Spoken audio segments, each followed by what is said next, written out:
সব ধরনের সন্ত্রাস কমানোর জন্য আমরা অনেকগুলো জায়গায় সিসিটিভি ক্যামেরা লাগিয়েছি, অ্যাপ বানিয়ে এলাকাবাসীর সাথে ধরিয়ে দিয়েছি, পুলিশের সাথে কানেক্ট করে দিয়েছি। পুলিশের ওই অ্যাপের মাধ্যমে ওই সিসিটিভি ক্যামেরা ফুটেজ থেকে পুলিশ টহল বাড়িয়েছে এবং গত 2 মাসে আপনারা খবর নিয়ে ধরা পড়েছে কিশোর গ্যাংয়ের অনেক আপনার মেম্বাররা ধরা পড়েছে আমাদের এই সহযোগিতার জন্য।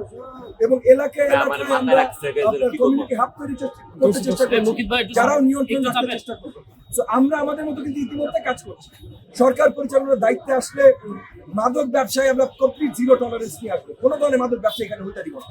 আমরা সব ধরনের আপনার চাঁদাবাজি বন্ধ করে দেবো। যে রাস্তা বন্ধ করে চাঁদাবাজি, ব্যবসাবাদীর কাছে চাঁদাবাজি, কারণ চাঁদাবাজি হয় রাজনৈতিক পৃষ্ঠপোষকতা।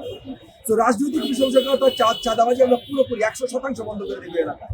তো আমরা বিশ্বাস করি যে জনগণ যদি তাদের মূল্যবান ভোটটি ধানের শীষ মার্কায় প্রদান করে আমাদেরকে নিয়ে আসে, তাহলে এই এলাকায় সন্ত্রাস একদম নির্মূল বা নির্মূলের কাছাকাছি হয়ে যাবে ইনশাআল্লাহ।